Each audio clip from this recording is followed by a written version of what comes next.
The art of negotiation. Did you know that every day you're in a negotiation? And the funny thing is, you might not even realize it. All day long, you're probably negotiating with yourself on what you should do, what you should eat, what you should wear, how much money to spend, and so on, are just a few examples of some negotiations you might not be aware of going on in your mind. When you're typically thinking about a negotiation, the first thought that might come to mind is a man or a woman in a boardroom wearing a suit, shaking hands with another person after a successful negotiation, and then striking a deal. But this isn't always the case. Great negotiations are about great collaborations. Before I go into business-specific negotiation techniques, I would like to introduce the stairway model, which was developed by the FBI for negotiating in hostage situations, where emotions are running high and rational thinking is often obscured. I would recommend that you use this framework when you're faced with a negotiation situation in your own lives, whether it be in your business, career, marital affairs, or even when you plan on making an expensive purchase. I must warn you that this strategy will be counterintuitive to your normal thinking. Most of us, when we enter into any negotiation situation, our ultimate goal is to influence and modify the other person's behavior, thinking, and actions by convincing them that we are right and they are wrong. The blunt truth of the matter is that we can never get someone to see things our way until they first believe that we can see things their way. You see, the problem with the first approach is that the harder you try to convince the other person that they're in the wrong, the more convinced they become that they're right. The key is not to convince them of anything, but instead to start by first understanding their perspective. And this is a technique the FBI uses. In this last step, you have to mutually come up with alternatives and solutions to the problem that are acceptable to everyone and that minimizes collateral damage.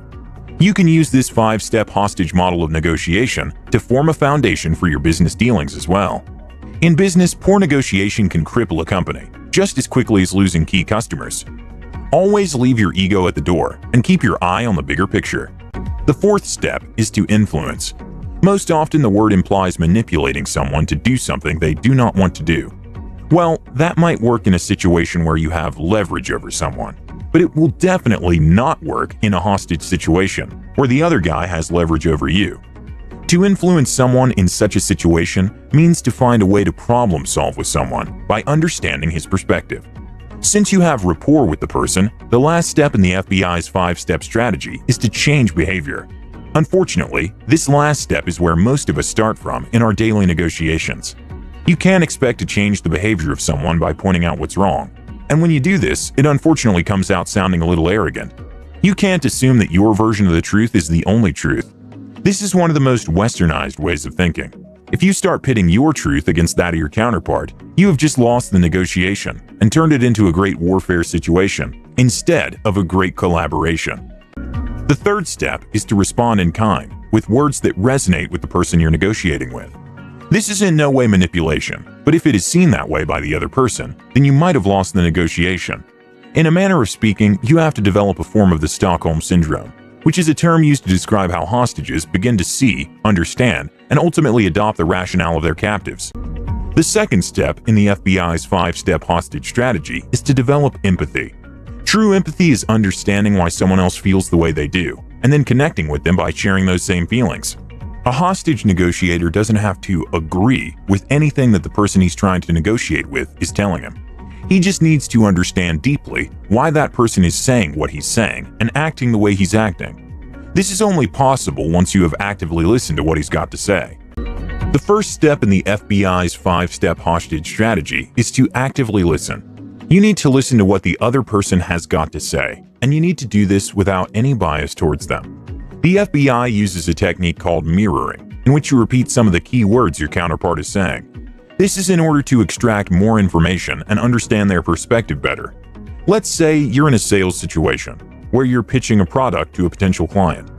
After you've made your pitch, the client tells you that he doesn't think this will work for them. Using the mirroring technique, you repeat some of the client's keywords back to them. You think this won't work for you. This will prompt them to elaborate on their reply. They could reply and say they meant any of the following things. I like your product, but I don't think it's for me. I'm just not comfortable with your company values or its reputation enough. I don't think I'm smart enough to figure this out. Maybe next time. My boss won't allow me to make this work. My team might not listen to me or think it's a good idea. I don't think your product works, nor is it probably a good fit for us.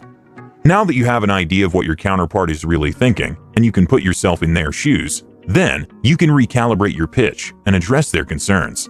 But without active listening, you can't do this effectively.